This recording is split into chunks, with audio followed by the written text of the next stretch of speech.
May naispatan nga tayong trending at talaga namang mala-blockbuster kung pilahan na legendary na meriendahan sa Sampaloc, Manila. Nasa kabila ng mga nagtataas ang mga bilihin ngayon ay nananatiling mura pero quality sa lasa ang kanilang mga paninda. Na for as low as 15 pesos to 40 pesos lang may masarap na merienda ka na tulad ng palabok, spaghetti, carbonara, baked macaroni, lasagna, lumpiang sariwa, crema de fruta, mahablang kamais, lumpiang Shanghai, tuna beets at puto cake na may leche flan pa on top. Ayos, 'di ba? San ka pa? Dito lang 'yan sa Budcheng Merienda na naispatan natin sa 241 Manrique Street, Sampaloc, Manila. Sa gilid nga lang 'yan ng kambal na simbahan ng Sampaloc na kung hindi mo nga raw alam hindi ka lehitimong taga Sampaloc, na open daily from 12:30 PM to 7 PM or until supplies last. Mas maganda nga raw pumunta dito ng alas 3 ng hapon para marami na yung meriendang nakalatag. Since 2004 pa nga lang daw nagtitinda na sila ng merienda, kaya naman kilalang kilala na sila dito sa lugar nila. Yung iba nga sa mga customers nila rito nanggagaling pa sa malayong lugar makatikim lang na masarap na merienda sa murang halaga. Kaya naman tara, tikman na natin yan. Yun na nga mga tol, nandito nga tayo sa Sampaloc, no? Dinayo natin yung legendary na meriendahan dito. Yan, ito nga yung Budcheng Merienda. Tignan nyo naman kung gaano kahaba yung pila dito, tol. Try natin kung masarap talaga yung mga merienda dito. Try natin yung 40 pesos nila na palabok, tol. Grabe, tignan nyo naman yung toppings niya, no? May chicharon pa on top. First bite sa palabok, tol. Ikaw muna. Ako naman. Grabe. Napakaluto nung chicharon sa ibabaw, tol. Sarap, tol.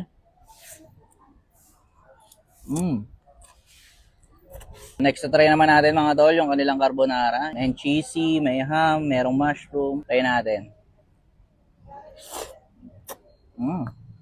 Malasa rin ha, and cheesy siya. Ibigay ng saltiness ng konti yung ham tol kasi ang sarap na yung mushroom.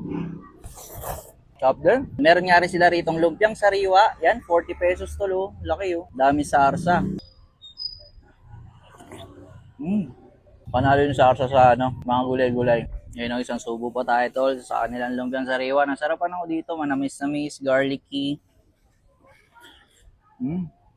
Crema de fruta, yan. Yan yung kanilang mahablang kamais. Try natin yung maha. Unang-una tol. Nahilig ka dito, di ba? Ikaw muna tol. Ang creamy ng texture niya tol.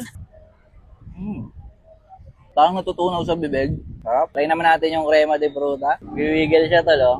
Ay may mga fruit siya. Okay. Cheers. Nag-explode yung flavor ng mga iba't ibang prutas, tol. And ganun din, it melts in my mouth. Parang may parang puto yung niya sa ilalim. Tapos creamy. Ang sarap na itong dalawa na to. Yon, meron nga rin sila rito, tol, na lasagna and baked mac, no? Yan, oh. Bestseller din to. Yung dami bumibili rin dito. Halos lahat nga ata bestseller dito, tol, eh. Nauubos talaga yung mga paninda nila. Yan, tol. Baked mac muna. Cheesy tol. And try din natin yung lasagna. Grabe yung meriendahan nila dito ha. Ang dami mong pagpipilian tol. And masarap talaga. Tapos ang mura pa tol. Uy, okay din to ha. Hindi siya masyado maasim.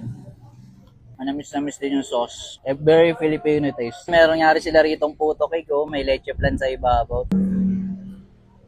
Sarap din na ito tol ha. Sarap pang may magas ha. Kaya naman mga tol, kung naghahanap kayo ng masarap na merienda and maraming pagpipilian na option, no? Try nyo yung Budcheng Merienda dito sa may Sampaloc, Manila na talaga namang goods na goods.